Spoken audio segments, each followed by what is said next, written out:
지난 1월 29일 러시아 모스크바에 있는 트레티아코프 미술관에서 관람객들이 지켜보고 있는 가운데 태연하게 미술 작품을 떼어 훔쳐 달아난 사건이 발생을 했습니다. 그가 훔친 그림은 러시아의 풍경화가 쿠인즈가 그린 것으로 유명한 아이 패트리 크림이라는 그림인데요. 감정가가 무려 2억 원이 넘는다고 합니다. 도대체 얼마가 넘어야 놀라겠어요? 2억 원이 넘어요. 다행히 러시아 경찰들이 CCTV를 분석해서 절도범을 잡았다고 합니다. 지금도 전 세계적으로 고가의 미술품 절도는 무기와 마약 그리고 밀수에 이어서 제3의 국제범죄라고 말할 만큼 자주 일어나는 대형 범죄 중에 하나라고 합니다. 실제로 미 연방수사국 FBI에 따르면 전 세계의 도난 미술품 규모가 연 60억 달러, 한화로 약 6조 5천억 원으로 추산이 된다고 하니까 놀랍게 그지없습니다. 무엇보다 이렇게 미술품 도난이 잦은 이유는 돈 많은 개인 수집가들이 은밀히 소유하기를 원하기 때문에 쉽게 노출이 되지 않으면서도 또 쉽게 돈을 벌어들일 수 있다는 이유 때문이라고 합니다. 이렇게 절도범에 의해서 한번 사라진 고가의 미술품은 다시 회수하기가 쉽지 않는데요. 그래서 나온 신종 직업이 예술 분야 전문 탐정이라는 것입니다. 그 중에 유명한 사람이 네덜란드 국적의 아서 브랜드라는 분입니다. 이분은 도난당해서 사라진 예술품들을 추적하여 찾아내는데 아주 탁월한 재능을 가지고 있다고 해서 예술계의 인디애나 존스라고 불린다고 합니다. 그런 그가 얼마 전에 40여 년 전에 도난당한 6세기 미술품을 찾아냈다고 해서 화제가 되었는데요. 그가 이번에 회수한 도난 미술품은 1970년대 키프로스의 한 교회에서 사라진 모자이크화라고 합니다. 이 예술품은 예수님의 제자 마가를 비잔틴 양식으로 표현한 작품인데 지금으로부터 무려 1600여 년 전에 제작된 것으로 알려져 있는 유명한 작품이라고 합니다. 브랜드는 이 작품을 찾기 위해 지난 2년 동안 유럽 전역을 뒤졌고요. 마침내 한 영국인 가정이 그 도난 미술품을 보관하고 있다는 사실을 알아내고 찾아냈습니다. 마침 그 영국인 가정에서도 자기들이 소장한 이 모자이크화가 도난품이라는 사실을 알고는 흔쾌히 반환하기로 결정했고 지난 16일 키프로스 대사관에 직접 그 모자이크화를 반환했다고 합니다. 현재 이 모자이크화의 가치는 500만에서 1000만 유로, 약 그러니까 64억에서 한 1128억 원 정도로 이렇게 추정이 된다고 합니다. 후에 이 모자이크화를 찾은 브랜드는 한 언론사와의 인터뷰에서 그 모자이크화를 찾은 소감을 이렇게 말했습니다. 내 삶의 위대한 순간 중 하나였습니다.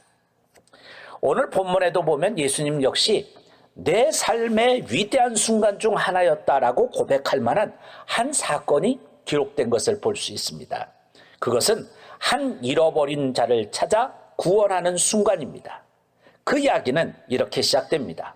예수님이 예루살렘을 향하여 올라가시며 여리고성을 지나게 되었습니다. 그런데 예수님이 여리고성에 다다랐을 무렵 길가에 앉아서 구걸을 하던 한 맹인을 만나 고쳐주셨는데 안 그래도 많은 무리들이 예수님을 따르고 있는 와중에 그 기적을 보면서 더 많은 사람들이 예수님을 애워싸며 여리고성 안으로 들어가게 되었습니다. 아무래도 사람보다 말이 먼저 간다는 말처럼 예수님이 여리고성으로 오신다는 소식이 더 빨리 여리고성 안으로 퍼졌을 것입니다. 그러니 여리고성 내의 모든 사람들이 구경하러 나오지 않았겠습니까? 바로 그 수많은 무리들 중에 삭개오라는 사람이 파묻혀 있었습니다. 그는 오늘 본문이 말씀해 주시는 대로 세리장이고 또한 부자였습니다. 세리장이라고 하면 오늘날 한 지역의 세무 업무를 감당하는 세무서장 같은 역할을 하는 사람인데요. 다시 말하면 관리입니다. 고급 공무원이죠. 게다가 물질도 많은 부유한 사람이었습니다. 어떻게 보면 남부러 올 게 없는 사람이지요. 뒤에서 사람들이 죄인이라고 욕을 해도 그 앞에서는 꼼짝도 하지 못하고 고개를 숙일 수밖에 없는 고위 관리인데다가 돈도 많았기 때문에 자기가 하고 싶은 일은 다 하며 살 수 있는 사람이었습니다. 사실 오늘날이나 그 옛날이나 돈 있는 사람이 갑인 것은 똑같습니다. 그런 그가 저 갈릴리 마을에 사는 무슨 촌뜨기 선생 하나 온다고 해서 다른 사람들처럼 나가서 무슨 구경이나 하고 따라다니는 일을 하겠습니까? 그러지 않았을 것입니다. 보통 그 정도 위치의 사람 같으면 왕이나 총독이 아닌 이상 누가 왔다고 해서 일반 백성들처럼 따라다니거나 또 거들떠보는 짓을 하지 않습니다. 그런데 그런 그가 예수님을 보기 위해 나왔다는 거예요. 이상하지 않습니까? 이건 뭔가 삭개오의 마음에 근본적인 변화가 일어나지 않으면 있을 수 없는 일이 일어난 것입니다. 그러면 도대체 삭개오에게는 어떤 변화가 일어난 것일까요? 3절을 보시겠습니다. 그가 예수께서 어떠한 사람인가 하여 보고자 하되, 이 말씀대로 보자면 삭개오 역시 앞서 예수님께 고침받았던 맹인처럼 이미 예수님에 대해 알고 있었음이 분명합니다. 뿐만 아니라 삭개오는 보고자 하되 라는 말처럼 예수님 뵙기를 사모했다는 것도 알 수 있습니다. 특별히 원문의 시제가 미완료형으로 기록된 것으로 보아서 계속적으로 예수님을 보기 위해 애썼다는 것을 알 수 있습니다. 이로보건대 삭개오의 마음에는 이미 소문을 통하여 예수님이 자신을 구원하실 메시아라는 사실을 알았던 것이 분명합니다. 게다가 예수님은 세리들이나 죄인들도 거리낌 없이 만난다는 소문도 들었을 것입니다. 그러니 자연히 삭개오의 마음에 그런 예수님을 한번 만나고 싶다는 소원이 생기게 되지 않았겠습니까?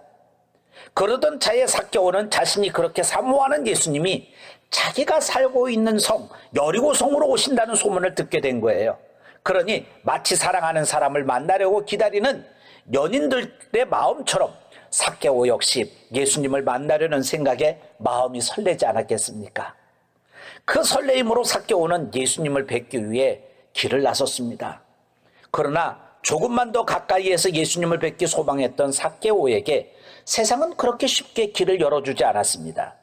막상 길을 나가보니 삭개오가 예수님을 보기 위해 두 가지를 극복해야 했는데, 하나는 자신의 키가 작다는 것이고 또 하나는 사람이 많다는 것입니다. 바로 이 두 가지 문제는 오늘날 사람들이 예수님 앞으로 나가지 못하는 이유이기도 합니다. 전도를 해보면 먼저 사람들은 자신이 죄가 많아서 양심상 교회에 나가지 못하겠다고 말합니다. 교회를 다니려면 착하게 살아야 하는데 자기는 무슨 술도 먹고 담배도 피고 여자도 밝히고 해서 양심상 못 나가겠다는 거예요. 아유, 저는 죄가 많아서 하나님도 용서하지 않을 거예요. 아유, 못 나가요. 그러나 사실 그런 사람은 자신이 키가 적다는 이유로 예수님을 만날 수 없다고 핑계를 대는 사람과 다를 바가 없습니다. 또 한 가지는 전도할 때 환경 탓을 하면서 믿을 수 없다고 말하는 사람들이 있습니다. 지금은 먹고 살기 바빠서 그래요. 조금 돈 좀 벌어놓고 가면 안 될까요? 아이가 좀 더 크면 교회 나갈게. 우리 아이가 너무 번잡스러워요. 부잡스러워요. 취업이 되면, 대학을 가면 하면서 이리저리 자신이 처한 환경을 탓하면서 복음을 받아들이지 않으려고 합니다. 이 역시 사람이 많아서 예수님께로 갈 수 없다고 생각하는 사람과 별반 다를 바가 없는 사람입니다. 바로 이 두 가지 현상을 극복하지 않는 한 그 누구도 절대로 예수님을 뵐 수가 없습니다. 그런데 삭개오는 자신이 키가 작다는 것과 사람이 많다는 것이 예수님을 뵙는데 아무런 장애가 되지 않았습니다. 마침내 예수님 뵙기를 간절히 소망했던 삭개오는 그 환경을 뛰어넘으려는 행동을 합니다. 그것이 무엇입니까? 예수님의 행로를 예측하고 그 방향으로 다른 사람들보다 앞서서 달려가 위치를 선점하는 것입니다. 그리고 그곳에서 자신이 사람들 때문에 올려다볼 수 없을 것이니 오히려 내려다볼 수 있는 지형지물을 이용하는 것이죠. 그렇게 해서 삭개오가 목표로 삼은 곳은 바로 길가에 있는 돌감람나무였습니다. 이게 현재 여리고성에 있는 돌감람나무고 제일 오래된 돌감람나무라 아마 예수님 때도 있지 않았나 뭐 그렇게 뭐 생각하고 뭐 얘기하시는 분들도 있다는데 이 나무가 맞는지는 모르겠어요. 삭개오는 달렸습니다. 그리고 예수님이 그곳으로 지나가시기 전에 먼저 돌감람나무에 올랐습니다. 이제 예수님이 그리로 지나가기만을 기다리면 됩니다. 가장 가까운 지근거리에서 예수님을 뵐 수 있는 자리를 삭개오가 선점한 것입니다. 그렇습니다. 우리가 예수님을 만나려면 삭개오처럼 자기를 극복하고 주변 환경을 극복해야 합니다.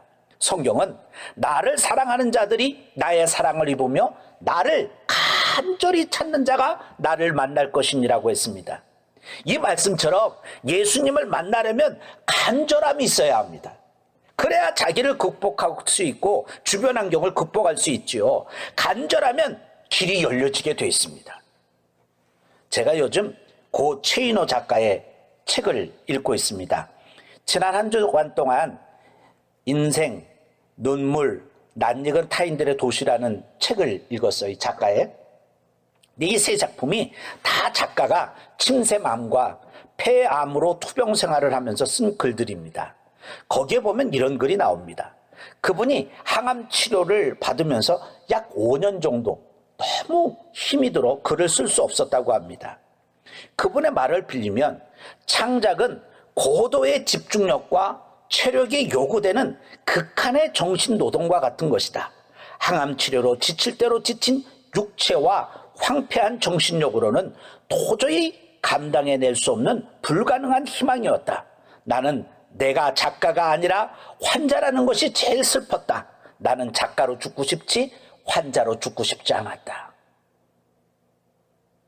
그러면서 글을 쓰기 위한 간절함이 생긴 것입니다. 그래서 그는 글을 쓰기 위해 하나님 앞에 간절히 통곡하면서 기도했다고 했습니다. 아이고 주님 정말 이러기십니까? 때가 어디에 있습니까? 주님 때가 바로 지금이 아닙니까? 제가 비록 주님을 모시기에 합당치 않사오나 항아리마다 물을 가득 부어라라고 이르셨듯이 제 육체 항아리에 물을 부어라라고 한마디만 하시면 제가 포도주가 될 수 있을 것 아닙니까? 엉엉 앙앙앙 그러면서 우셨다는 거예요. 통곡하셨다. 글을 쓰고 싶다는 작가의 생명력에 대한 이 간절함이 마침내 2달 만에 원고지 1200매의 전작 장편 소설을 완성할 수 있었다고 합니다. 그것이 바로 낯익은 타인들의 도시라는 소설입니다. 고인의 마지막 유작이지요. 그는 작가의 생명은 글인데 그 글을 위해 간절히 기도하니 글이 써지더라고 고백했습니다. 그러면서 그는 이 소설을 쓸 때 마치 누가 불러주는 것을 받아 쓰는 느낌이었다고 했습니다. 저는 소설에 대해 좀 문외한이어서 그런지 제게는 그 소설이 좀 어렵습니다. 토요일, 일요일, 월요일 요 3일 사이에 일어난 K라는 사람의 이야기거든요. 근데 그게 소설이 참 매력이 있는 게요. 지금도 머리가에 그게 맴돌아요. 그리고 왜 그분이 그랬을까? 왜 그 K라는 사람이 왜 그런 행동을 했을까? 거기에 나오는 그 친구 의사는 왜 또 그런 행동을 했을까? 이러면서 그게 맴돌고 막 마음의 자리를 잡아요. 그런 거 보면 확실히 영감 있는 소설을 쓰신 것 같아요. 그러면서 몇 가지 이렇게 깨달는 점이 있어요. 제가 그거는 이제 다음에 설교를 할 때 한 번씩 깨달아지는 점 말씀드릴게요. 어쨌든 글을 써야겠다는 간절함이 마침내 최인호 작가로 하여금 글을 쓰게 만든 것입니다. 이처럼 삭개오 역시 예수님을 보고 싶다는 간절함이 모든 환경을 극복하고 마침내 주님을 만날 수 있는 길을 찾을 수 있게 된 것입니다. 본래 삭개오라는 이름은 의로운 자라는 뜻을 가지고 있습니다. 그러나 그의 삶은 의롭지 못했습니다. 그것은 그가 세리라는 직업을 가진 것만으로도 잘 알 수 있는 사실입니다. 그런데 그런 그에게 의롭게 살고자 하는 마음이 일어난 거예요. 어쩌면 예수님의 비유에 나오는 세리처럼 그는 멀리 서서 감히 눈을 들어 하늘을 쳐다보지 못하고 다만 가슴을 치며 이르되 하나님이여 불쌍히 여기소서 나는 죄인으로소이다라며 기도하는 자였을지도 모릅니다. 그는 마치 주인을 잃어버린 한 마리의 양처럼 구원자를 찾아 방황하는 인생이었던 것입니다. 그런데 그 구원자가 자신이 사는 동네로 오신다는 소식을 들은 거죠. 그러니 삭개오의 입장에서는 그 구원자 메시아를 뵐 수 있는 절호의 기회가 온 것입니다. 그래서 그는 용기를 내어 군중 틈으로 비집고 들어갑니다. 어쩌면 삭개오는 자신이 죄인이기에 감히 몰려드는 사람들을 해집고 당당하게 예수님을 뵐 수 있는 용기가 나지 않았을지도 모릅니다. 그래서 단지 얼굴만이라도 뵙기를 소원했겠지요. 마치 12년 동안 혈루병을 앓던 여인이 몰래 예수님 뒤에서 예수님의 옷자락을 만진 것처럼 몰래라도 예수님을 뵙고 싶었습니다. 자기 딴에는 그냥 지나가는 예수님의 얼굴만이라도 뵈면 자신의 죄가 사해질 것만 같다는 믿음이 들었을 것입니다. 그런 믿음이 체면불구하고 그를 길가에 돌 감람나무까지 타고 올라가게 만들었던 것입니다. 이처럼 믿음은 간절함을 수반하며 그 간절함은 모든 어려운 환경을 극복할 수 있게 해줍니다. 과연 여러분의 마음에는 이런 간절함이, 이런 열망이 불타고 있습니까? 이제 삭개오는 나무 위에서 주님이 지나가기만을 기다리고 있었습니다. 그런데 이게 웬일입니까? 그저 그 앞을 스쳐 지나가실 줄만 알았던 예수님이 고개를 돌려 돌 감람나무 위에 앉아있는 삭개오를 바라보신 것입니다. 순간 예수님의 눈과 삭개오의 눈이 마주치게 됩니다. 예수님은 그 수많은 무리가 주변에 있었지만 오직 삭개오 한 사람만이 눈에 들어왔습니다. 삭개오 역시 주변에 수많은 사람이 있었지만 오직 예수님만 또렷이 보였습니다. 그 순간 삭개오에게는 마치 그곳에 있는 모든 사랑과 모든 사물들은 다 사라지고 오직 주님과 자신만이 그곳에 있는 것처럼 느껴졌을 것입니다. 예수님은 점점 삭개오를 쳐다보시며 다가오고 삭개오 역시 점점 다가온 예수님을 내려다봅니다. 사람들의 시선 역시 예수님의 시선을 따라 돌 감람나무 위에 있는 삭개오를 주목했습니다. 그렇잖아요, 여러분. 그렇게 앞서가던 사람이 갑자기 딱 하늘을 쳐다보면 지나가던 사람이 같이 하늘을 쳐다보는 저거 뭔가 그러고요. 그죠? 그런 것처럼 예수님이 쳐다보니까 다 거기로 다 쳐다본 거지. 뭐가 있나?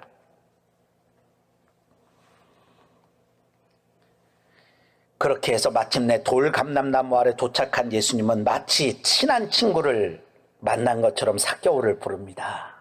삭개오야, 속히 내려오너라. 내가 오늘 내 집에 묵어야 하겠다. 우리 한글 성경은 좀 딱딱해요. 그죠?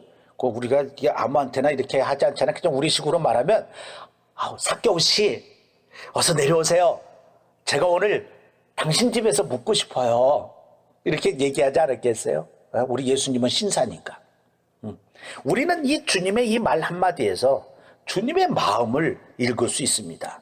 그것은 자신을 간절히 만나고자 하는 사람을 결코 외면하지 않는다는 사실입니다. 수많은 사람들이 예수님 주변에 있었지만 주님의 시선은 오직 목자를 간절히 찾는 잃어버린 양과 같은 이 작은 삭개오에게 향하여 있었습니다. 삭개오 입장에서 보면 자신은 주변 사람들이 말하듯이 죄인의 직업을 가진 죄인이었고 그런 양심의 가택 때문에 감히 예수님을 선뜻 만날 용기가 나지 않아 돌 감람나무 위에라도 올라가 멀리서라도 주님을 뵐 수 있기를 소원했겠지만 주님은 그를 지나치지 않고 그를 만나러 친히 와주셨습니다. 그러니까 주님은 그런 삭개오의 마음을 느꼈던 것이죠. 누가복음 8장을 보면 12년 혈루병을 앓던 여인의 이야기가 나옵니다. 그 여인은 사회에서도 자신의 병 때문에 부정하다고 냉대를 받던 여인이었습니다.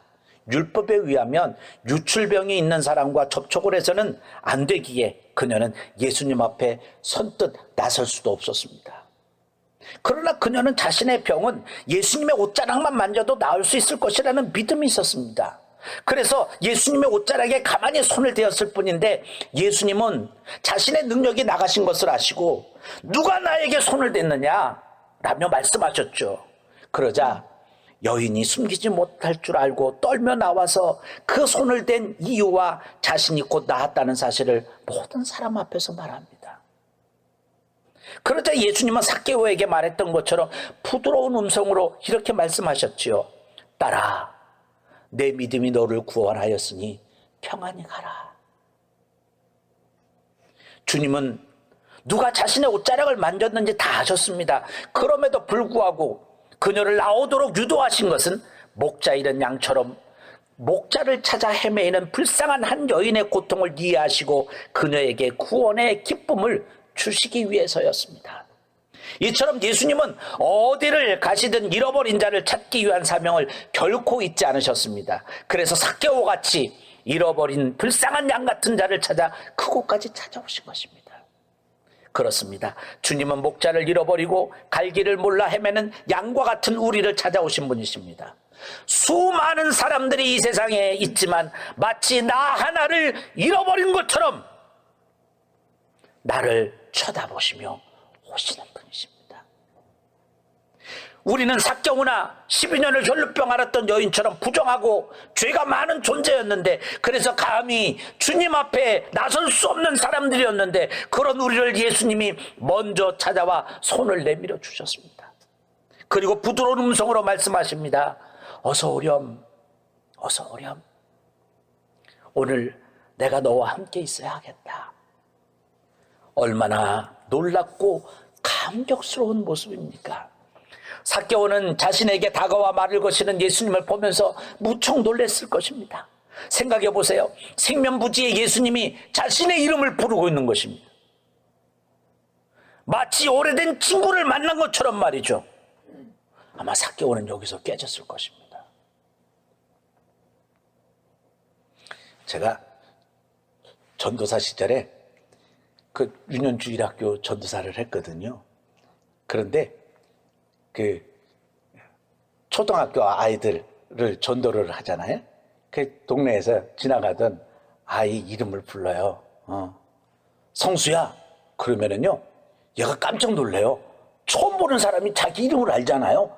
그러니까 누군데 어떻게 아세요? 그래서 나 여기 교회 전도사님인데 근데 어떻게 나를 아세요? 예수님이 너를 부르셔. 애가 눈이 똥그래져 갖고요. 예수님이요? 주일날 교회 나와. 이래가지고 제가 사기를 쳐서 전도를 했어요. 죄송한 말씀이긴 하지만, 여러분, 그 가방을 매면 뒤에다가 이름 적어 놓잖아요. 거기 이름 다 나와 있잖아요. 그러니까 그거 보고 그냥 성수야 불렀는데, 걔는 여기에 이름이 적혀있는 줄은 새까맣게 모르고, 웬 모르는 낯선 형이, 그때는 젊을 때니까 형이 자기 이름을 아는 거예요. 그러니까 얼마나 놀랬겠어요. 그 예수님이 너를 부르신다니까. 이게 애가 그냥 눈이 동그래져가지고. 근데 예수님은 여기다 삭개오 이렇게 쓰지 않으셨어도 예수님은 아셨어요. 그 이름을 아셨어요. 내 이름 아시죠. 하셨어요. 그러면서 삭개오는 나를 아시는 저분이 메시아가 맞다. 내 이름을 부르시는 저분이 메시아가 맞다. 하나님이 아니시라면 어떻게 생면부지의 사람의 이름을 알 수 있겠는가? 그것도 아주 익숙한 이름처럼 거리낌 없이. 삭개오는 자신의 이름을 부르는 주님의 음성에서 예수님이 마치 오래전부터 자신을 알아왔던 것처럼 느꼈을 것입니다. 마치 잃어버린 양이 자신을 찾던 목자의 음성을 마침내 들었던 것처럼 삭개오 역시 그토록 찾던 메시아의 음성을 들었을 것입니다. 그리고 마침내 주님의 음성을 들은 삭개오는 마치 잃어버린 양의 주인을 만났을 때처럼 기쁘고 즐거워했습니다. 그래서 그는 급히 나무에서 내려와 즐거워하며 예수님을 영접했다고 했습니다. 그렇습니다. 누구든지 예수님을 만나면 즐겁고 유쾌해집니다. 베드로 사도는 사도행전 19절에서 3장 19절에서 너희가 회개하고 돌이켜 너희 죄 없이 함을 받으라. 이같이 하면 유쾌하게 되는 날이 주 앞으로부터 이를 것이요 라고 해서 돌이켜 회개하고 주님을 만난 자가 누리는 기쁨을 유쾌하다고 표현했습니다. 여러분, 그리스도인의 삶은요, 유쾌한 삶이에요. 이처럼 누구든지 주님의 음성을 듣고 문을 열면 삭개오처럼 주님과 더불어 먹고 마시는 구원의 은혜를 누릴 수 있습니다. 삭개오는 주님의 음성을 들었을 때 속히 내려와 즐거워하며 영접했습니다. 주님의 말씀에 감격했다는 것이죠. 우리가 그리스도를 영접했다고 했을 때 단순히 예수님을 받아들인다는 의미가 아닙니다. 거기에는 삭개오처럼 신속함과 즐거움이 수반되어야 합니다. 빨리 주님과 함께하고 싶어하는 열망과 주님과 함께할 생각에 기쁨이 가득한 마음으로 주님을 영접하는 것입니다. 우리는 이것을 구원의 감격이라고 말합니다. 오늘 여러분에게는 정말 삭개오와 같은 이런 구원의 감격이 있습니까? 예수님은 나무에서 내려온 삭개오와 함께 다정하게 삭개오의 집으로 들어갑니다. 그와 더불어 먹고 마시기 위해서죠. 어떤 사람들은 그 광경을 보고 수군거리며 이렇게 이야기했습니다. 저가 죄인의 집에 유하러 들어갔도다. 그 말은 뭐예요? 죄인하고 똑같은 사람이다 그거예요. 그렇게 취급을 한 거예요. 유대인들은 비록 같은 동족이지만 세리들을 죄인 취급하고 그들과 어울리지 않았습니다. 죄인들과 어울린다는 것은 곧 부정하게 되는 일이니까요. 그러니까 예수님의 행동을 이상하게 생각할 수밖에요. 그러나 예수님은 죄인 하나를 돌이켜 회개케 하는 무엇보다 중요한 사명이었기에 그 사명을 위해 그런 비난도 감수할 수 있었습니다.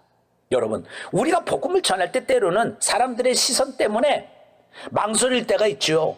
그러나 망설여서는 안 됩니다. 꺼려서도 안 됩니다. 복음은 누구에게나 필요한 것이기에 그들의 눈높이에 맞춰서 복음을 전해야 합니다.